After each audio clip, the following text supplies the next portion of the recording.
معاملات قوية وعلى كنائس بين المظلومين معاملات تكون للمظلومين علنيا وإقليميا وقوميا جميع هذا الإسلام وعلى الشرطان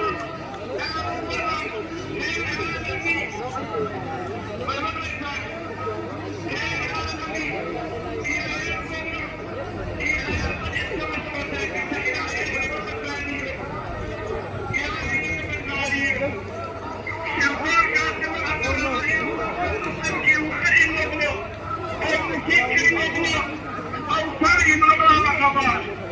لابد ان يكون المسلم واعيا ومفكرا وعارفا ماذا معه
मोरी नहीं राजा अच्छा कैसा कपड़ा मोरी नहीं जरा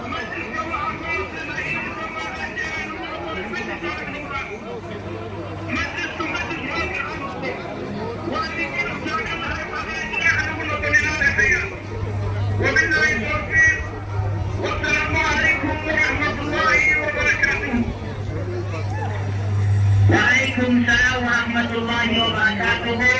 Kereta bihalli dari abna kawan di Indonesia insyaallah kereta di sini kewakina wareng kama alatin imamat wa muqtanidirkan ibu dewi awal kama ubi wareng ala sabbi ala majmua ala wareng nanti kalau pikirkan kemana ibu dewi imamu kodan dewi aja saada jenazah kamna wareng هذا يمر السجن ومن يشاء الشيء يتمنى سوريتي ولا ريان ولا مشكلة فقط يقول هذه فلا تجد دوما لكن كما كان ممكن وحال يتعامل كلا الجلاد يكون الجلاد يملك هذا كلا الجلاد يكون إن كان تذكر أن تذكر ولا يدعي إن تذكر أن بكي تكون ولا يكون ولا يدعي في أن لا يدعي كلا الجلاد يكون كلا تكون ولا يدعي الله أكبر سلامي أول إلا وسلام سلام di Mubera. الله أكبر ما نطق بذكره وتعظيمه ناطق. الله أكبر ما صدق في حقه وعمله صادق. الله أكبر كلما صار صائما وأفضل وكلما لاح صلاح الأيدي وأكبر. الله أكبر كلما لاحظ القرآن وكلما أرعد السحاب وأمطر. الحمد لله الذي سهل لعباده طريق العبادة ويسر ووفاهم الله من خزائن جوده التي لا تنفض ولا تنفض ومن عليهم بأعياد تعود عليهم بالخيرات والبركات وتتكرر وتتابع عليهم بين مواسم العبادة بتسليم الأوقات بالطاعات والطاعات فما ينقضى شهر الصيام حتى أعقبه بشهور حج بيت الله المطهر. نحمده على نعمه التي لا تحصى ولا تحصر ونشكره على فضله وإحسانه وحق له أن يشكر وأشهد أن لا إله إلا الله وحده لا شريك له إله انفرد بالخلق والتدبير وكل شيء عنده بعدل مقدر وأشهد أن محمدا عبده ورسوله أفضل من تعبد لله وذكى وحج واعتبر صلى الله عليه وعلى آله الذين أذهب الله عنهم الرزق والطرف وعلى صحابه الذين سبقوا إلى الخيرات فنعم الصحب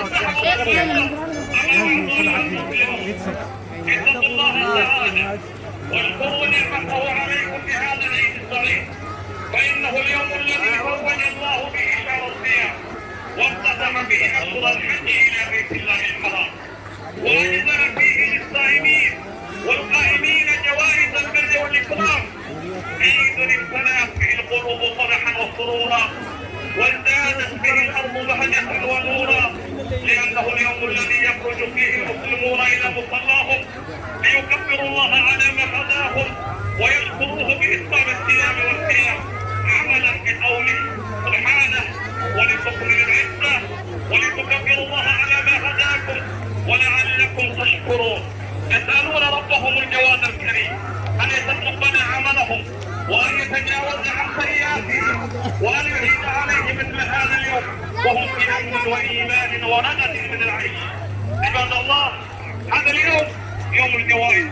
من صام رمضان وقام لياليه وتاب إلى الله توبة نصوحا يؤتي الله جائزة المغفرة والنجاة من الله. فأبشر يا عبد الله معشر المسلمين، إن ديننا هو دين الرحمة. أمر الله عباده المؤمنين أن يرحموا المساكين في هذا اليوم بإخراج زكاة الفطر، بل وأوجب عليه لتزكية صيامهم وليكون رحمة للفقراء والمساكين. أيها المسلمون، إن ديننا هو دين الوحدة، دين التعالم، واعتصموا بحبل الله جميعا ولا تفرقوا. هذه الأمة المحمدية القرآنية أمة واحدة، إن كرامة الأمة وعزها وشرفها مرتبط بالوحدة، والمؤمنون والمؤمنات بعضهم أولياء بعض، يأمرون بالمعروف وينهون عن المنكر ويقيمون الصلاة ويؤتون الزكاة ويطيعون الله ورسوله، أولئك سيرحمهم الله، إن الله عزيز حكيم. الله أكبر، الله أكبر، الله أكبر، الله أكبر، لا إله إلا الله والله أكبر. معشر المسلمين، إن ما حدثنا اليوم من انتهاك حرماتنا وتدنيس مقدساتنا وحتم مخابرنا وقتل الأغنياء منا ليس إلا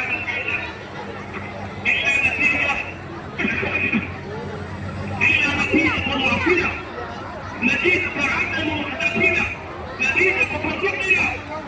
هذا الأمر حصل في قادر مع أن الحكومة موجودة، ليس إلا نتيجة ضعفنا وعدم وحدتنا.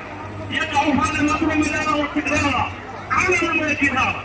نقول للحكومة إن المسلمين في هذا البلد حكومة ليسوا أقلية ولا ضعفاء، ولكنهم يحترمون ويحترمون القانون ويحترمون التعايش السلمي مع الآخرين، لأن دينهم يأمرهم هكذا. والواجب على الحكومة أن تلقي القبض على هؤلاء المجرمين ومحاكمتهم علنا وجهارا كما قتلوا ونهبوا وحرقوا مساجد عالم الجبال. الله أكبر، الله أكبر، الله أكبر، لا إله إلا الله والله أكبر.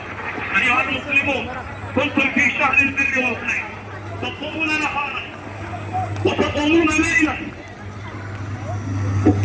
وتتقربون إلى ربكم بأنواع القربات طمعا في الثواب وخشية من العقاب. وقد رحلت هذه الأيام تلك الأيام وكأنها ضرب خيام. لقد قضعتم مرحلة من الحياة لن تعود أبدا.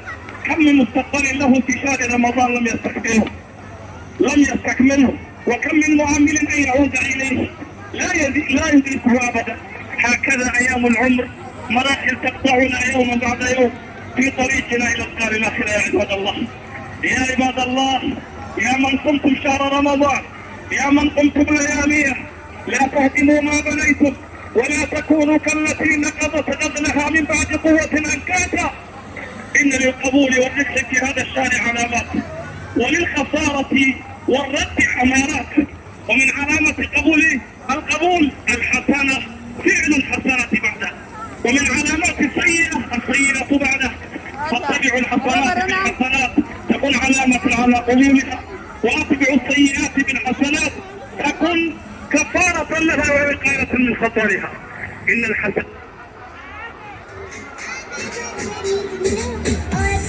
إنه هو الغفور الرحيم.